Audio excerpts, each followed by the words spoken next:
My nanny tortured my twins as punishment whenever I did something she didn't like. I got our own kids taken away. We hired Bridget as our nanny when my twins were 3, and I had to go back to work full-time after my maternity leave with our baby. She came with amazing references, had 15 years of experience, and my kids loved her immediately.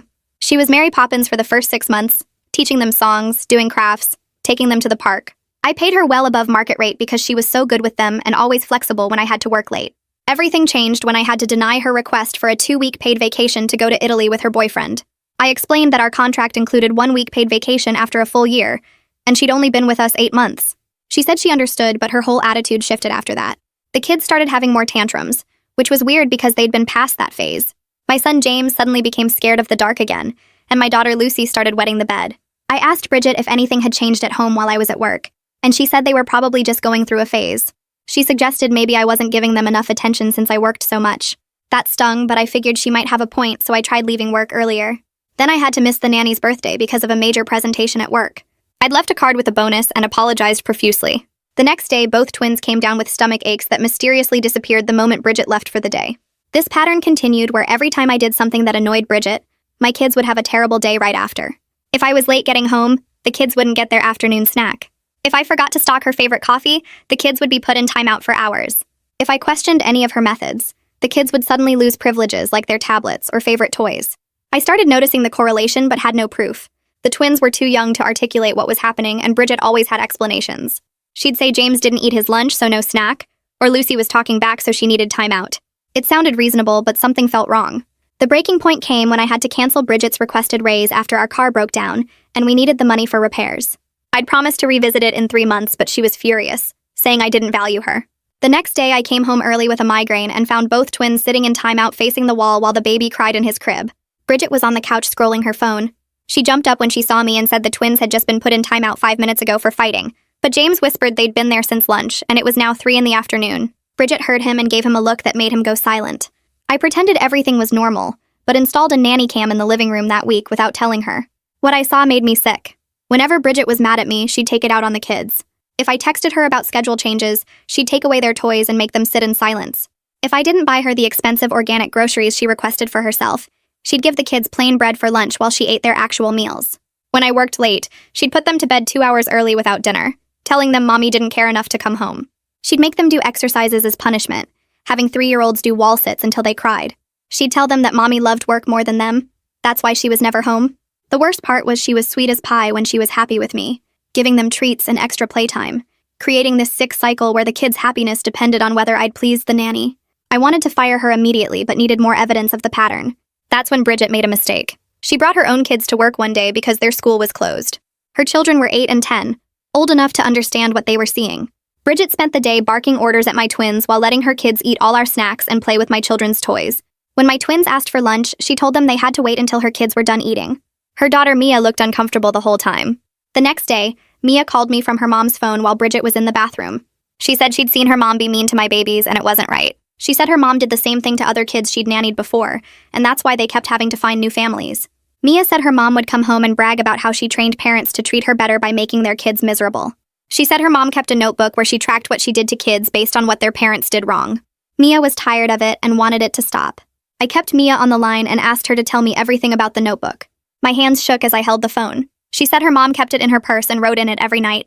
The notebook listed what each family did wrong and what punishment she gave the kids the next day. Mia's voice got quieter as she talked. She said her mom tracked everything like it was some kind of game. If parents were late, the kids lost snacks. If parents questioned her methods, the kids got extra timeouts.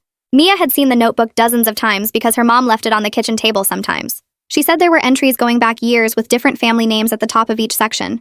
My stomach turned thinking about how many kids Bridget had hurt. Mia explained that her mom had worked for 6 families in the past 3 years. She always got fired or quit before anyone figured out the pattern. Her mom called it training parents to respect nannies, and she bragged about it to her boyfriend. Mia said her mom would come home and laugh about how she made some kid cry that day because their parent forgot to buy the expensive coffee she wanted. She talked about it like she was proud, like she was teaching people lessons they deserved. Mia's voice cracked when she said her mom told her and her brother that this was how you got people to treat you right. I asked Mia if she was safe telling me this. She said Bridget was in the shower and wouldn't know she used her phone.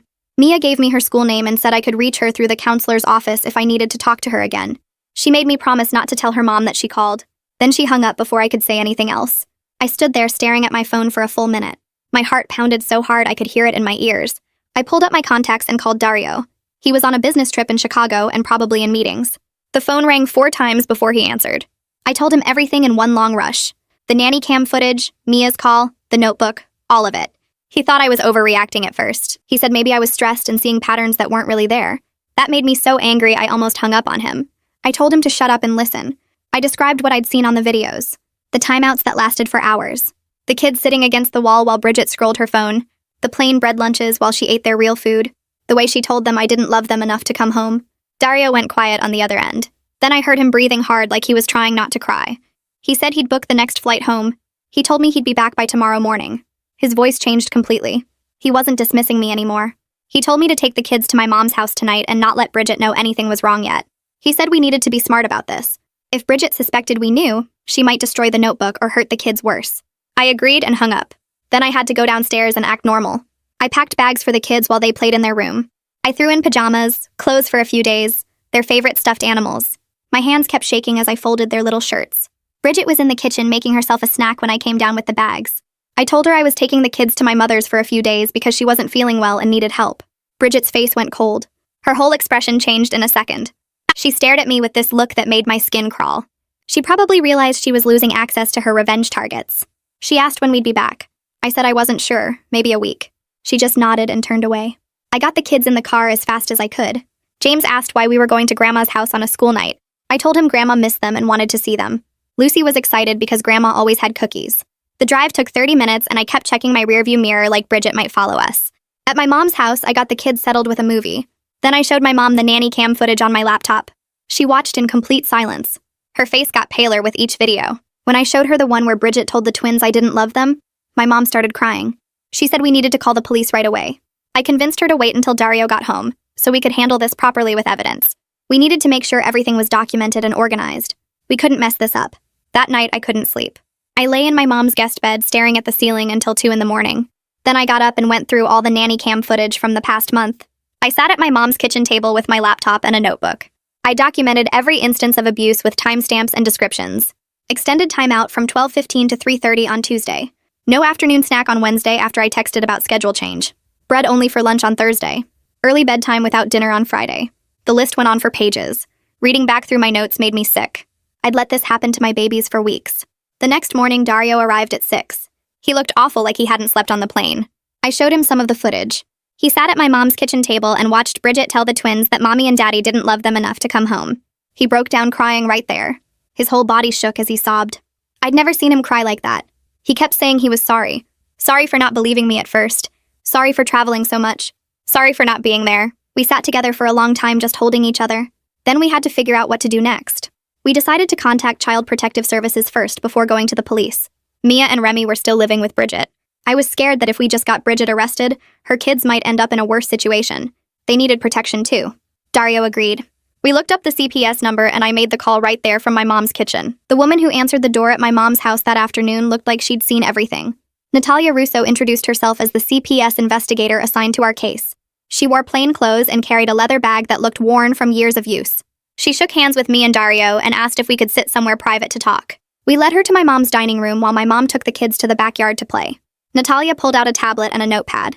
She asked us to start from the beginning and tell her everything we knew about Bridget's treatment of our children. I went through the whole story while Dario held my hand under the table.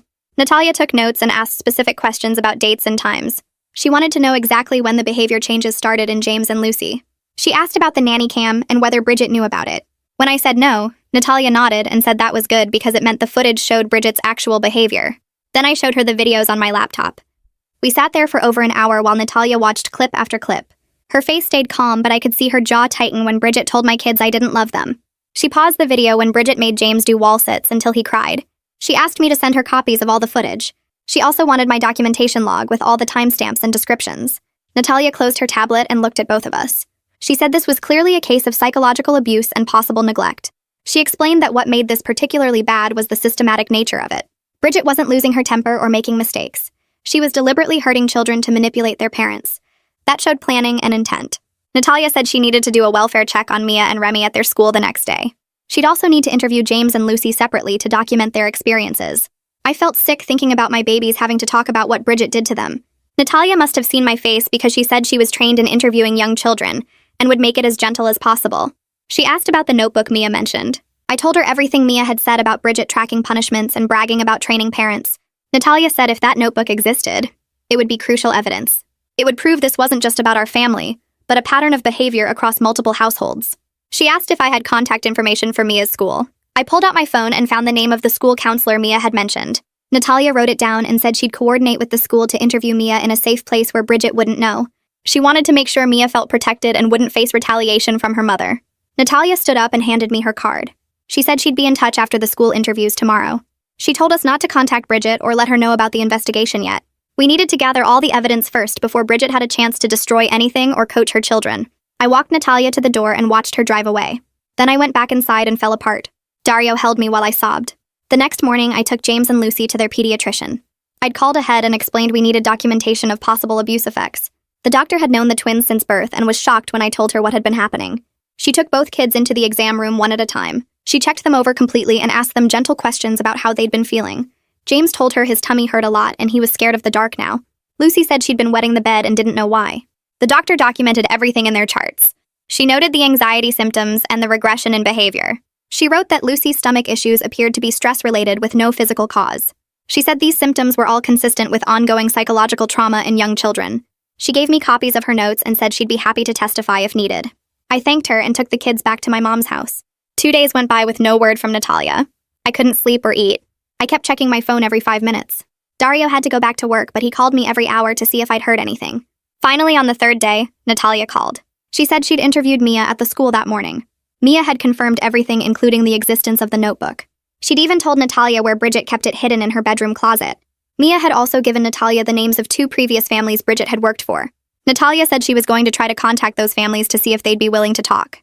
She said the case was building, but she needed to coordinate with law enforcement now, because this had crossed into criminal territory. The next day, I got a call from a man who introduced himself as Detective Paolo Russo. He said he was Natalia's husband, and they often worked together on child abuse cases. He wanted to schedule a time to interview me about filing criminal charges against Bridget. I met Paolo at the police station the following afternoon. He was older than Natalia with gray hair and kind eyes. He led me to a small interview room and offered me coffee. I declined because my stomach was too twisted up to handle caffeine. Paolo pulled out a recorder and asked if I minded being recorded. I said no. Then I told him everything again while he listened and took notes. I showed him the nanny cam footage on my laptop. He watched silently and his expression got harder with each video. When I finished, Paolo leaned back in his chair. He said this was one of the most clear-cut abuse cases he'd seen because of the video evidence. Usually these cases came down to one person's word against another's, but here we had actual footage of Bridget systematically abusing children. I gave Paolo copies of all the videos and my documentation log. I also gave him the contact information for the 2 families Mia had mentioned. Paolo said he was going to get a search warrant for Bridget's apartment to seize the notebook and any other evidence. He warned me that Bridget would probably figure out what was happening once they executed the warrant. Things were going to get ugly fast. He suggested I hire a lawyer to represent our family's interests throughout this process. I left the police station and called a family law attorney named Joaquin Reyes that a friend had recommended. Joaquin agreed to meet me that same day. His office was in an old building downtown with creaky floors and walls lined with law books. Joaquin was younger than I expected with a friendly smile. He listened to my story and reviewed the footage. Then he gave me advice that surprised me. He said I should fire Bridget immediately. Send her a termination letter citing violation of trust and contract terms, but without mentioning the abuse or investigation. That way, we'd have documentation that we ended the employment relationship for legitimate reasons. It would protect us if Bridget tried to claim wrongful termination later. Joaquin helped me write the letter right there in his office. It was short and professional. I thanked Bridget for her service, but said due to a violation of trust and failure to follow agreed-upon childcare standards, her employment was terminated effective immediately. I would mail her final paycheck within the required time frame. When I got back to my mom's house, I pulled out my phone. My hands shook as I typed out a text to Bridget. I kept it simple. Your services are no longer needed. I will mail your final paycheck by the end of the week. Thank you. I hit send before I could change my mind. The response came within seconds. Then another. Then another. My phone started buzzing nonstop with messages from Bridget. She called me ungrateful after everything she'd done for my family. She said I was making a huge mistake. She threatened to sue me for wrongful termination and breach of contract. She said she'd make sure everyone knew what a terrible employer I was. She called me a bad mother who cared more about work than her children. The messages kept coming for the next hour. I showed them all to Joaquin, who said to save everything but not respond. Bridget's angry threats were actually helping our case because they showed her true personality and sense of entitlement. I blocked her number and tried to breathe. 3 days after I blocked Bridget's number, Paolo called to say they were ready to execute the search warrant. He wanted me to know ahead of time, so I wouldn't worry when Bridget figured out what was happening. I thanked him and sat down hard on my mom's couch. This was really moving forward now. There was no going back. Paolo said they'd chosen a time when Bridget would be at her boyfriend's place based on patterns they'd observed. They wanted to search without her there to avoid confrontation and evidence tampering. I spent those 3 days in a weird state of anxiety and hope mixed together. The twins were doing better at my mom's house, playing with toys they hadn't touched in weeks. But I kept checking my phone constantly, waiting for news. When Paolo finally called again, his voice sounded different. They'd found the notebook exactly where Mia said it would be, tucked inside Bridget's purse in her bedroom closet. But that wasn't all. They'd found 5 more notebooks hidden in a box under her bed, each one labeled with different family names and dates. My stomach dropped. 5 other families. 5 other sets of children who'd gone through what my twins experienced.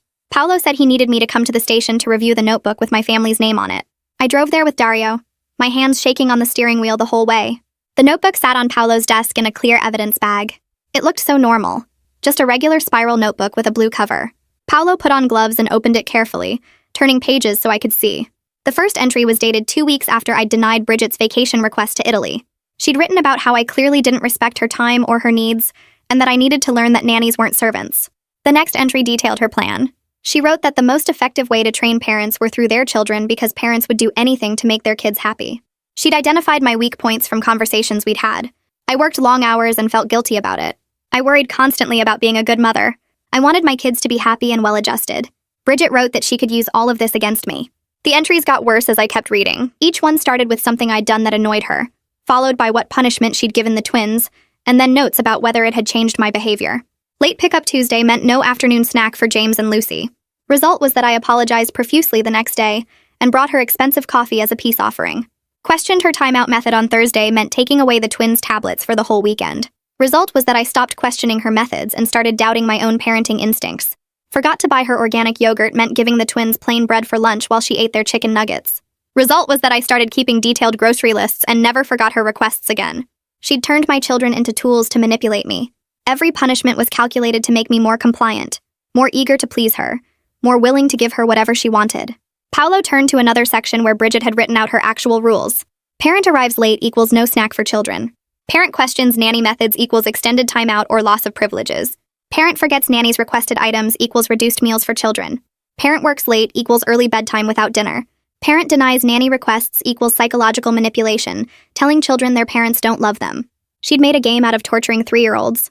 I started crying reading her notes about how effective certain punishments were. She'd written that food deprivation worked best for changing parent behavior quickly because parents noticed their children's hunger immediately.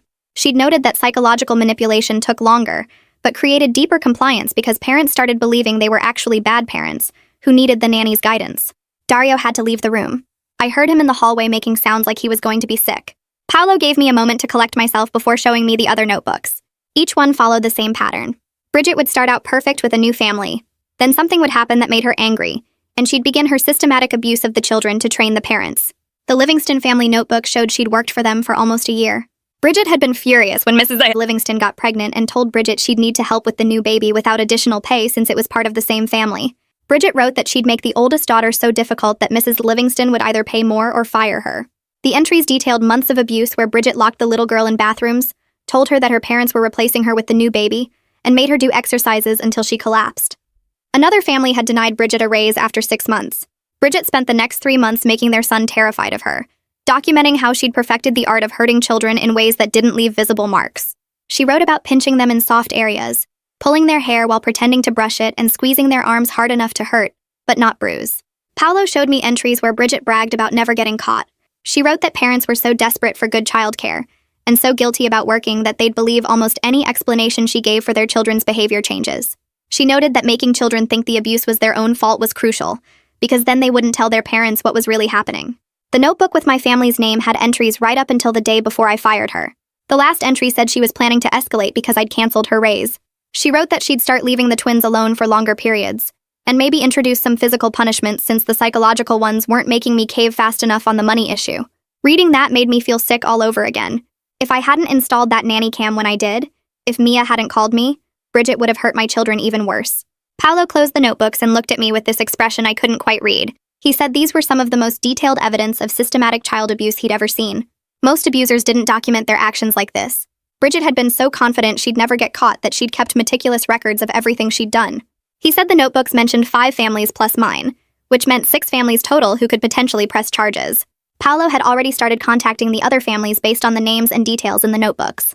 2 days later, Natalia called to tell me that CPS had removed Mia and Remy from Bridget's custody temporarily. They'd placed both kids with Bridget's sister, who lived about an hour away. Natalia said Mia had actually seemed relieved when they told her. The little girl had been scared to live with her mom for years but didn't know how to ask for help. Remy was younger and more confused about what was happening, but Mia was taking care of her and explaining things in ways she could understand. I asked Natalia if I could send something to Mia, maybe a card or a small gift to thank her for being so brave. Natalia said that would be fine and gave me the address where the kids were staying with their aunt. I spent an hour picking out the right card at the store, finally choosing one that said, "Thank you for your courage." Inside, I wrote that Mia had saved my children, and probably other children too, and that what she did took more bravery than most adults ever show. I included a gift card to a bookstore because I remembered Mia mentioning she liked to read. That same week, I got a call from a woman named Freya Livingston. She said Paolo had contacted her about Bridget, and that seeing the notebook entries about her family had explained so much. Her daughter Lily had started having nightmares and anxiety attacks while Bridget was their nanny 3 years ago. The problems got so bad they'd taken Lily to multiple doctors trying to figure out what was wrong. They'd eventually fired Bridget because Lily's symptoms got worse every day the nanny was there, but they'd never understood why until now. Freya asked if she could meet with me to talk about what happened to both our families. We met for coffee the next day at a place near my mom's house. Freya was younger than I expected, probably in her early 30s, with tired eyes that suggested she hadn't been sleeping well. She thanked me for installing the nanny cam and catching Bridget, because otherwise no one would have ever known the truth. Freya told me that Lily was 7 now and still dealing with anxiety from what Bridget had done to her. After Paolo contacted them and showed them the notebook entries, Freya and her husband had finally sat down with Lily and asked her directly what Bridget used to do. Lily told them that Bridget would lock her in the bathroom for hours whenever Freya or her husband were late coming home from work. Bridget would tell Lily that her parents didn't care about her enough to come home on time, and that's why she had to stay in the bathroom. Lily said Bridget told her that if she mentioned the bathroom timeouts to her parents, they'd be angry at her for being a bad girl who needed so much punishment. The little girl had carried that guilt for 3 years, thinking everything was her fault. She'd never told her parents because Bridget convinced her they'd be mad. Freya started crying right there in the coffee shop. She said they'd spent thousands of dollars on therapy and doctors trying to help Lily, never knowing that the nanny they'd trusted had been torturing their daughter. I held Freya's hand across the table while she cried. Over the next week, 2 more families contacted Paolo after he reached out to them based on the notebook entries. One mother told him she'd always wondered why her son became terrified of their nanny, but seemed fine when Bridget was in a good mood.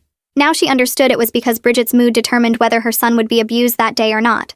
The other family had noticed their daughter losing weight while Bridget worked for them, but Bridget had explained it away by saying the girl was a picky eater. The notebook revealed Bridget had been withholding food as punishment for the parents working late. 6 families total now. 6 sets of children who'd suffered because of one woman's twisted need for control and revenge. Paolo arrested Bridget on a Wednesday morning. He called to let me know it was happening, so I wouldn't be surprised if she tried to contact me somehow. The charges included multiple counts of child abuse, child endangerment, and criminal conspiracy. Paolo said the prosecutor, Aurelio Bailey, was confident they had a strong case with 6 families' worth of evidence, and Bridget's own notebooks documenting everything she'd done. I felt this weird mix of relief and anger when I heard Bridget had been arrested. Relief that she couldn't hurt any more children. Anger that it had taken this long and this many victims before she was stopped. 2 days after her arrest, Bridget's boyfriend posted her bail. She was released with an ankle monitor and court orders to stay away from all the children and families involved in the case. Joaquin immediately filed for a restraining order to make absolutely sure Bridget couldn't come anywhere near us. The judge granted it within hours, setting a boundary of 500 feet. Bridget wasn't allowed to contact us in any way, directly or through other people. If she violated the restraining order even once, she'd go straight back to jail with no bail option. I found a child psychologist who worked with abuse cases and made an appointment for the twins the next week. Estelle had kind eyes and a calm office with toys everywhere, which made James and Lucy less nervous when we walked in. She told them they could play with anything they wanted while we talked, and I watched them slowly move toward a bin of stuffed animals in the corner. The first session was mostly Estelle getting to know them and letting them feel comfortable in the space. James barely spoke, and Lucy clung to my leg the whole time. Estelle explained that this was normal, and that kids who'd been hurt often needed time to feel safe enough to share what happened to them. We scheduled twice-weekly sessions, and I drove home feeling like we were finally doing something to help them heal. The second session went a little better when Estelle brought out dolls and a dollhouse. She asked James and Lucy if they wanted to show her what happened at home with the nanny, and Lucy picked up a small girl doll while James grabbed a boy doll. They started acting out scenes I recognized from the nanny cam, but then Lucy made her doll sit facing a wall for a long time while James's doll cried. Estelle watched carefully and asked gentle questions about what the dolls were doing. Lucy said the girl had to sit there because the mean lady was mad at the mommy. James added that the boy wasn't allowed to move, or the mean lady would make it worse. My stomach twisted watching them recreate their trauma through play. During the third session, Lucy started drawing pictures with crayons while James built something with blocks. Lucy drew a stick figure woman with an angry face standing over two small figures, and when Estelle asked about it, Lucy said that's what happened when they cried during timeout. She pointed to the woman's hands and said Bridget would pinch them hard on their arms and legs where it wouldn't show, squeezing until they stopped crying because crying made her more angry. James looked up from his blocks and nodded, then said Bridget told them that if they ever told me about the pinching or the timeouts or anything, she would make sure I lost my job and we'd all have to live on the street with no house. He said Bridget told them it would be their fault if that happened because they couldn't keep secrets. I felt sick listening to this, realizing the abuse went even deeper than what I'd seen on camera. Estelle took notes and told the twins they were very brave for sharing and that none of what happened was their fault. She explained that Bridget had lied to them and that telling the truth about bad things was always the right choice. After that session, Estelle asked to meet with Dario and me without the kids. She explained that Bridget had systematically destroyed our children's sense of safety and trust through calculated psychological manipulation. She said Bridget convinced 5-year-olds that their family's survival depended on keeping her happy, creating a situation where James and Lucy believed any problems were their fault for not being good enough. Estelle walked us through how abusers isolate children by making them feel responsible for adult situations they can't control. Dario started crying right there in her office, and then I started crying too, and we both just sat there breaking down while Estelle handed us tissues. She assured us that children were incredibly tough and could heal from trauma with proper support, and that James and Lucy would recover because we caught it early, and they had parents who believed them and protected them.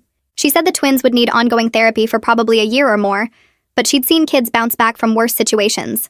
That conversation gave me hope even though it hurt to hear how much damage Bridget had done. Dario called me 2 days later while I was at work and said he needed to talk about something important. He came home early that afternoon and told me he'd decided to quit his traveling sales job and take a local position at a different company. The pay would be lower and it wasn't as good for his career path, but he said no amount of money was worth missing what our kids were going through and leaving me to handle everything alone. He said he'd been thinking about it since we started therapy and realized he needed to be present for his family during this crisis. I hugged him and told him I loved him, and I meant it more than I had in years. Having him home and involved made everything feel less impossible. 6 weeks after Paolo arrested Bridget, we all got notices about the first hearing. The judge would review the evidence and decide if there was enough to move forward with a trial, or if Bridget's lawyer could get the charges dropped. All 6 families showed up at the courthouse that morning, filling up 2 rows of benches in the courtroom. The judge listened to Paolo present the case, including testimony about the pattern of abuse across multiple households over the 3-year period Bridget had worked as a nanny. Paolo brought up the notebooks and the nanny cam footage and the interviews with all the children involved. Bridget sat at the defense table looking bored and annoyed, like this whole thing was wasting her time. Her lawyer argued that the notebooks were just personal journals and didn't prove actual abuse, and that the nanny cam footage showed normal childcare discipline that parents were misinterpreting. Then Mia was called to testify. She walked up to the witness stand looking small but determined, and the judge asked her to tell the court what she'd seen and heard. Mia spoke clearly about watching her mother be mean to my twins and to other kids over the years. She talked about finding the notebooks in different places around their apartment and reading entries about how her mother would celebrate training parents and making children suffer when their parents didn't do what she wanted. She said her mother would come home and laugh about it, talking about which punishments worked best to get parents to be more respectful, or give her more money, or let her have more time off. Bridget's face got red while Mia testified, and she kept whispering angry things to her lawyer. The judge told Bridget to be quiet and let her daughter finish. Mia's voice shook a little, but she kept going, explaining that she'd wanted to tell someone for a long time, but was scared her mother would hurt her or her brother. She said she finally called me because she couldn't watch my babies get hurt anymore, and she knew it was wrong. The courtroom was completely silent when she finished. The judge took a break to review Bridget's notebooks in her chambers, and when she came back, she looked furious. She read excerpts out loud, including entries where Bridget described withholding food from children whose parents were late, and putting kids in timeout for hours because their parents questioned her methods, and telling children their parents didn't love them to punish the parents for working too much. The judge said she'd seen a lot of disturbing cases, but this level of calculated, systematic abuse was shocking. She denied Bridget's lawyer's motion to dismiss and said there was more than enough evidence to proceed to trial. She ordered Bridget to remain on the house arrest with the ankle monitor until trial, and warned that any violation of the restraining orders would land her in jail immediately with no bail. 2 days after the hearing, Joaquin called to say someone wanted to talk to me. Bridget's sister had reached out through him asking if we could meet.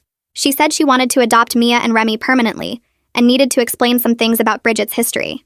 We met at Joaquin's office, and Bridget's sister told me she'd offered to take the kids years ago, when she first noticed how Bridget treated them.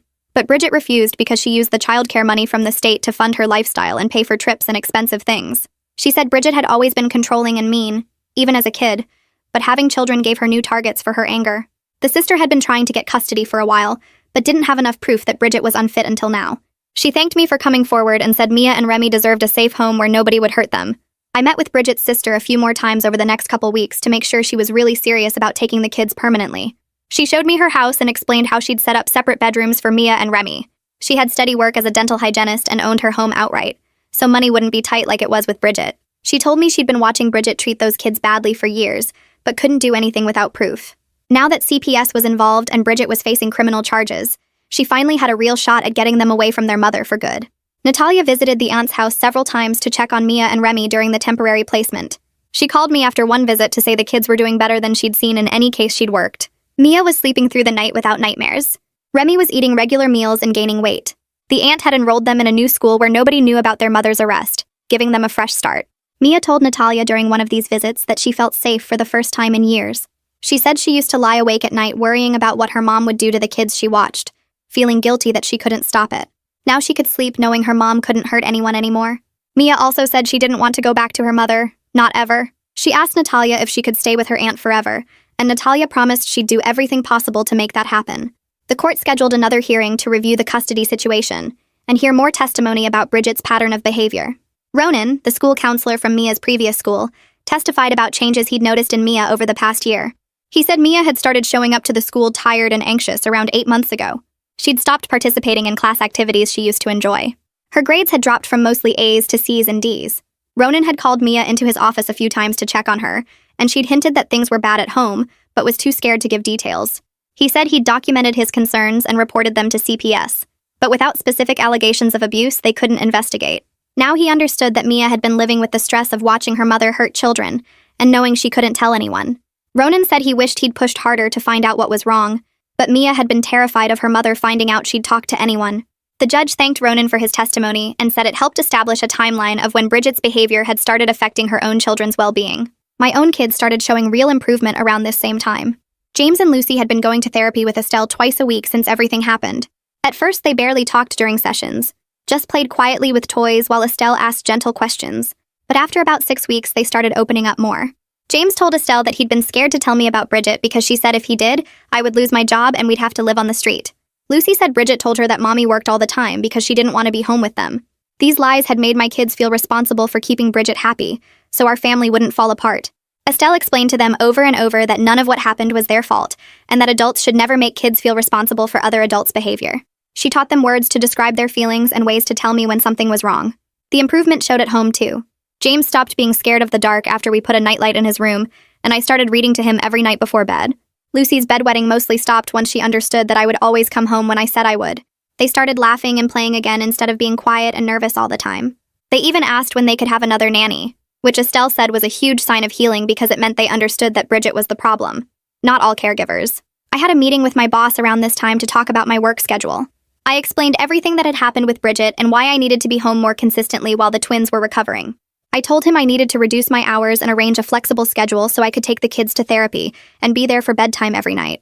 I was prepared for him to say no or tell me I'd have to take unpaid leave. Instead, he said he completely understood and we'd work something out. He let me shift to a 4-day work week and work from home on Fridays. He said family came first and the company would support me through this. The pay cut hurt our budget, but Dario and I agreed it was worth it. The twins needed routine and they needed to know I'd be there. Money could be tight for a while if it meant our kids felt safe again. The other families from Bridget's past started reaching out to each other through Paolo and Aurelio. We realized we were all going through the same legal process and dealing with similar trauma in our kids. Freya suggested we form a support group where we could share experiences and help each other navigate everything. We started meeting every other week at a community center. There were 6 families total, all with young kids who'd been hurt by Bridget in different ways. Some of the parents felt guilty like I did, wondering how they'd missed the signs. Others were angry and wanted to make sure Bridget got the maximum sentence possible. It helped to talk to people who understood exactly what we were going through. We shared information about good therapists and lawyers. We talked about how to explain court proceedings to young children. We supported each other through the hard days when our kids had setbacks or nightmares. Nobody outside this group really understood what it was like to know someone had systematically hurt your child as punishment for your own actions. Freya's family became particularly close with ours because our kids were similar ages. Her daughter was 6, just a year older than James and Lucy. We started having playdates at the park where the kids could play together while Freya and I talked. The kids bonded over their shared experience with Bridget. They'd talk about things she'd done to them, comparing notes in their own kid way. Estelle said this was actually therapeutic because it helped them process what happened and realize they weren't alone. Lucy told Freya's daughter about the timeouts, and Freya's daughter told Lucy about being locked in the bathroom. They were helping each other heal by sharing their stories. Freya and I became genuine friends through all this. We texted almost every day and helped each other through the court dates and therapy sessions. It made everything feel less lonely knowing someone else understood. 3 months after Bridget's arrest, things started moving toward resolution. Aurelio called me to say Bridget's lawyer had approached him about a plea deal. They wanted to avoid trial and the publicity of 6 families testifying about systematic child abuse. Bridget's lawyer knew that putting all those parents and kids on the stand would destroy any chance Bridget had of getting a light sentence. The media attention would be intense and a jury would probably want to throw the book at her. Aurelio said the plea deal would involve Bridget pleading guilty to multiple counts of child endangerment in exchange for dropping the more serious abuse charges. They were recommending a 5-year sentence, which seemed short to me considering what she'd done. Aurelio explained that trials are risky and unpredictable, and a plea deal guaranteed she'd serve time and have a criminal record. He wanted to meet with all 6 families to discuss whether we'd accept the offer. We all gathered at Aurelio's office the following week to talk about the plea deal. He laid out the terms clearly so everyone understood what we'd be agreeing to. Bridget would plead guilty to multiple counts of child endangerment. She'd serve 5 years in prison. She'd be registered as a child abuser. But the more serious abuse charges would be dropped, which meant she'd be eligible for parole after serving part of her sentence. Some of the parents were furious and wanted to push for trial to get a longer sentence. Others, like me, just wanted this over for our children's sake. We didn't want to put our kids through the trauma of testifying. We didn't want months more of court dates and legal proceedings. We wanted to move forward with healing. Aurelio let us debate it for over an hour, listening to everyone's concerns and fears. He reminded us that trials could go either way, and there was a chance Bridget could get an even lighter sentence if a jury felt sympathetic to her. At least with the plea deal, we knew exactly what would happen. We finally agreed that we'd accept the plea deal, but only with additional conditions. We wanted Bridget to permanently lose custody of Mia and Remy, not just temporarily. We wanted her banned from ever working with children again, not just while on probation. We wanted it in writing that she couldn't petition to have her name removed from the child abuse registry. Aurelio said he'd negotiate these terms with Bridget's lawyer and wouldn't agree to the deal unless they were all included. He warned us that Bridget might refuse and force us to go to trial, but he'd push hard for our conditions. 2 weeks later, Aurelio called to say the plea deal was finalized with all our conditions included. Bridget would serve 5 years in prison with no early release. She would lose all parental rights to Mia and Remy permanently. Her sister would be granted full legal custody. Bridget would be registered as a child abuser for life with no option to petition for removal. She would be permanently banned from any job involving children or vulnerable people. The judge had to approve the deal, but Aurelio was confident she would give in the evidence. We'd all have the chance to read victim impact statements at the sentencing hearing if we wanted. I told Aurelio I definitely wanted to speak. I needed Bridget to hear directly from me how much damage she'd caused my family. The sentencing hearing was scheduled for a Thursday morning 3 weeks after the plea deal was finalized. I spent days writing and rewriting my victim impact statement, trying to find the right words to explain what Bridget had done to my family. I wanted the judge to understand that this wasn't just about physical punishments or missed meals. Bridget had systematically tried to destroy the bond between me and my children, making them believe I didn't love them enough to be home. She'd weaponized their trust and turned their days into a nightmare whenever I failed to meet her demands. The morning of the hearing, Dario held my hand in the courtroom while we waited for the judge to enter. Bridget sat at the defense table in an orange jumpsuit, her face blank and emotionless. She didn't look at any of us, just stared straight ahead like she was bored. When the judge called my name, I walked to the front with shaking legs and unfolded my statement. My voice cracked as I read about coming home to find my twins sitting in timeout for hours, about watching the nanny cam footage of Bridget telling my babies that mommy loved work more than them. I explained how James had nightmares for months, and Lucy wet the bed because they were so stressed and scared. I told the judge that Bridget hadn't just hurt my kids physically and emotionally, she'd tried to destroy their trust in me as their mother. She'd made them feel like they had to be perfect, or our whole family would fall apart. When I finished, I looked directly at Bridget, but she still showed no reaction, no guilt, nothing. Freya read her statement next, describing how her daughter had been locked in bathrooms and denied food. Another mother talked about her son's anxiety attacks that started during Bridget's employment. A third mother explained how her twins had started hurting each other because Bridget pitted them against one another as punishment. The judge listened to every word, taking notes and occasionally looking at Bridget with clear disapproval. When all the statements were finished, the judge spoke directly to Bridget about the calculated and systematic nature of the abuse. She said that keeping detailed notebooks tracking punishments showed this wasn't about losing her temper or making mistakes. This was deliberate, planned abuse of multiple children over years, which made Bridget a danger to any child in her care. The judge's voice was firm as she explained that people who work with children hold a position of trust, and Bridget had violated that trust in the worst possible way. She'd used her power over vulnerable kids to hurt them as revenge against their parents. The judge accepted the plea deal terms but added extra conditions. Bridget would have to complete a full psychological evaluation before being considered for parole. She could never petition to have her name removed from the child abuse registry, no matter how much time passed. The judge made it clear that Bridget's actions warranted these permanent consequences because the harm she'd caused would affect these children for years to come. Bridget showed absolutely no emotion during the entire sentencing, not even when the bailiff led her away to start her prison term. 2 weeks after the sentencing, I got a letter in the mail with careful, rounded handwriting on the envelope. Inside was a note from Mia, thanking me for believing her when she called that day. She wrote that living with her aunt felt like a completely different life, one where she didn't have to worry about her mom's mood or what she might do next. Mia said she and Remy were happy now, doing well in the school, and her aunt let them just be kids without all the pressure and fear. She thanked me for helping them get away from their mother, and said she hoped James and Lucy were doing better too. I cried reading her words, thinking about how brave she'd been to make that phone call. Mia's aunt had been granted full legal custody of both children, and from what Natalia told me, the kids were thriving in a stable, loving home. The aunt had enrolled them in therapy and was helping them process everything they'd witnessed and experienced. Mia's letter ended with a drawing she'd made of a sunshine with a smiley face, which I put on our refrigerator as a reminder of how one child's courage had saved so many others. 6 months had passed since Mia's phone call changed everything, and the difference in James and Lucy was remarkable. They still had occasional nightmares where they'd wake up scared, and sometimes Lucy got anxious when I had to work late. But most days they were back to being regular 5-year-olds who laughed and played and got excited about starting kindergarten in the fall. They'd stopped wetting the bed, and James wasn't afraid of the dark anymore. They fought over toys like normal siblings and complained about vegetables at dinner. Watching them run around the backyard chasing bubbles, I could see they were healing. They trusted me again, believed me when I said I'd be home at a certain time, and didn't panic when I had to leave for work. The fear that had lived in their eyes for months was mostly gone, replaced by the bright, curious looks that kids their age should have. They talked about school starting and asked questions about their new teacher instead of worrying about whether they'd done something wrong. Estelle met with me privately after one of the twins' therapy sessions to discuss their progress. She explained that James and Lucy had processed most of the trauma and were developing healthy ways to cope with their feelings. They'd learned to tell her when they felt scared or worried instead of keeping it inside. They could talk about what happened with Bridget without shutting down or getting too upset. Estelle said these were all signs that they were moving past the worst of the trauma and building stronger emotional skills. She recommended we continue therapy but reduce the sessions from weekly to monthly as they kept improving. The twins didn't need intensive treatment anymore, just occasional check-ins to make sure they stayed on track. Estelle assured me that children are incredibly strong when they have supportive parents who believe them and protect them. She said I'd done everything right by trusting my instincts, gathering evidence, and taking action to keep my kids safe. I'd changed through this whole experience in ways I didn't expect. I no longer felt guilty about working or apologized for having boundaries with people. Before Bridget, I'd spent so much time trying to please everyone, worried that if I wasn't accommodating enough, I was failing as a mother. I'd second-guessed myself constantly, and let Bridget's comments about my parenting make me feel inadequate. Now I understood that being a good mother meant protecting my children without hesitation, even when it was hard or uncomfortable. It meant trusting my gut when something felt wrong instead of talking myself out of it. I'd learned to set firm boundaries and stick to them without feeling bad. I didn't apologize anymore for needing to work or for having expectations of the people I hired. I'd found my voice as a parent and as a person, and I wasn't going back to the anxious, guilty version of myself who'd let Bridget manipulate our whole family. Dario and I were closer than we'd ever been after going through everything together. He was fully present with the kids now, not just physically there, but actually engaged in their lives.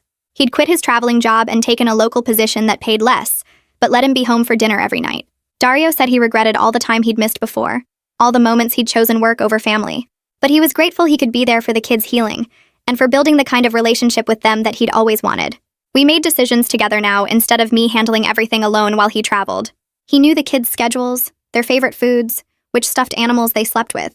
He was the one who'd started the bedtime routine of reading stories and checking under the bed for monsters.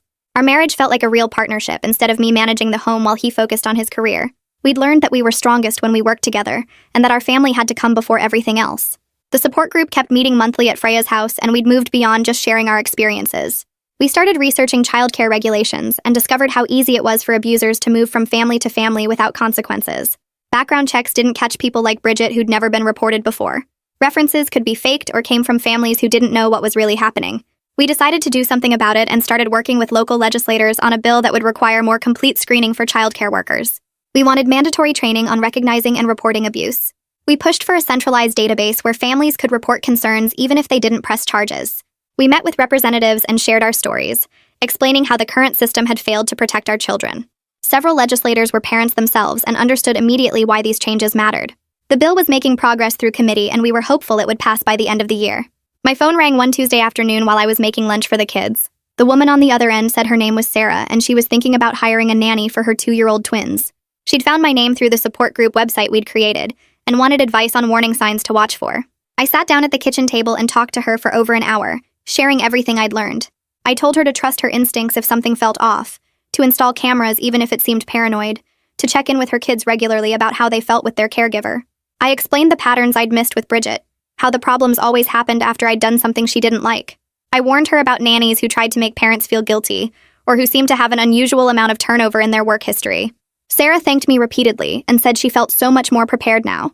After we hung up, I realized this was part of my healing too, being able to help other parents avoid the mistakes I'd made by trusting too easily and ignoring my gut feelings. I started calling other parents too, reaching out through the support group network we'd built. Each conversation felt important, like I was passing along something valuable that could protect other families. Some parents were dealing with nannies who gave them bad feelings, but they couldn't explain why. Others had noticed small warning signs but talked themselves out of worrying. I shared my story without holding back, explaining how Bridget's manipulation had worked and what I wished I'd known earlier. The more I talked about it, the more I realized how common these situations were and how many families suffered in silence because they didn't know what was happening. 3 weeks after that first call from Sarah, I got a message from a woman named Rachel who said she'd fired her nanny after talking to me and checking her home cameras. She found footage of the nanny ignoring her baby's cries for over an hour while she watched TV. Rachel thanked me for giving her the courage to trust her instincts instead of second-guessing herself. These conversations became part of my weekly routine, and each one reminded me why speaking up mattered so much. One afternoon, while the kids were playing in the living room, James came over and sat next to me on the couch. He looked up at me with those big brown eyes and said he wasn't scared anymore because he knew I would always protect him. My heart felt like it might burst. Lucy climbed up on my other side and added that she knew if something was wrong, she could tell me and I would believe her and fix it. I hugged them both tight and promised that I would always listen and always believe them, no matter what. Hearing those words from my 5-year-olds meant everything to me. It showed that despite what Bridget had done, they trusted me again. They felt safe again. Estelle had told us during our last therapy session that rebuilding trust was the most important part of their healing. Children could recover from trauma when they had adults who believed them, protected them, and gave them consistent safety. She said James and Lucy were doing remarkably well because they knew we would keep them safe now. A full year passed since Mia made that brave phone call that changed everything. My family was genuinely happy and healthy in ways I'd never imagined possible during those dark months. We hired a new nanny named Sophia, who came with verified references from 3 families we personally contacted and spoke to at length. I didn't just take her word for anything. I called each family, asked detailed questions about her methods and personality, and even met with 2 of them in person. Sophia was patient with my extra questions and security measures. She understood why I needed to be careful. The kids adored her immediately, but this time their affection came from a place of real kindness and fun, not the manipulative cycle Bridget had created. Sophia played games with them, read stories, and treated them with genuine warmth. She never made them feel like their happiness depended on my actions or decisions. Watching my children laugh and play freely with her felt like a gift I'd never take for granted again. I learned so much about trusting my instincts when it came to caregivers. Now I checked in with my kids regularly about how they were feeling, asking specific questions about their day, and watching for any changes in behavior. We had open conversations about good touch and bad touch, using simple language they could understand. I taught them that no adult should ever ask them to keep secrets from mommy and daddy, and that they could always tell me if anyone made them uncomfortable, even if that person seemed nice. These talks happened naturally during car rides or at bedtime, woven into our daily life instead of feeling like scary warnings. The twins asked questions, and I answered honestly without making them afraid. They needed to know how to protect themselves while still feeling safe in their world. Dario joined these conversations too, reinforcing the same messages so the kids heard consistent information from both of us. Mia and her brother Remy visited us sometimes for playdates with the twins. Watching the 4 kids run around the backyard together always made me smile. Mia had grown so much in the past year, becoming more confident and open. She told me during one visit that she was thriving with her aunt, who let her join the drama club at the school and make new friends.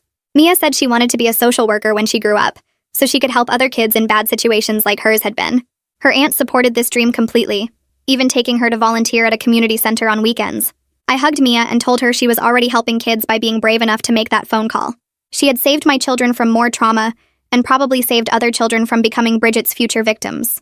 Mia smiled and said she was glad she'd called, even though it had been scary at the time. Remy was doing well too, playing soccer and getting good grades.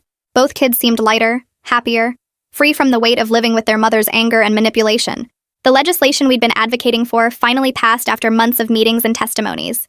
The new law required more comprehensive background checks for all professional childcare workers in our state, including searches across multiple states and mandatory reporting training. It created a centralized database where families could report concerns about caregivers, even if they didn't press criminal charges, giving future employers access to patterns of behavior. The bill was named after all the children who had been affected by abusive caregivers, including my twins. Standing in the state capitol when the governor signed it into law felt surreal. Our support group had worked so hard for this, sharing our stories with legislators and pushing for real change. Freya stood next to me, squeezing my hand as the governor spoke about protecting vulnerable children. The law wouldn't fix everything, but it would make it harder for people like Bridget to move from family to family without consequences. Future parents would have better tools to protect their kids. I stood at the kitchen window one Saturday morning, watching my 3 children play together in our backyard. The baby, now a toddler, chased after James and Lucy as they kicked a soccer ball around. Their laughter floated through the open window and filled the house with joy.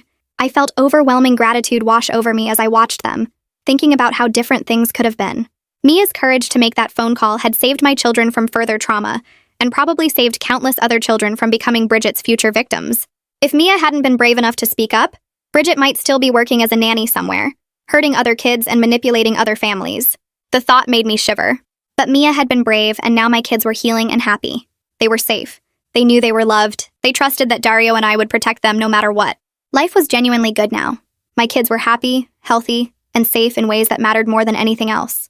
Dario and I were stronger as partners and parents after going through this nightmare together. We'd learned that speaking up and fighting for your children were always worth it, no matter how hard the process became or how long it took. Sometimes the worst experiences taught us how strong we really were and what truly mattered in life. I'd learned to trust my gut, to ask hard questions, to never ignore warning signs even when they seemed small. I'd learned that being a good parent meant protecting your kids fiercely, setting boundaries and believing them when they told you something was wrong. These lessons came at a terrible cost, but they made me a better mother and a better advocate for my children. Looking at James, Lucy, and the baby playing in the sunshine, I knew we'd come through the darkness and found our way back to light.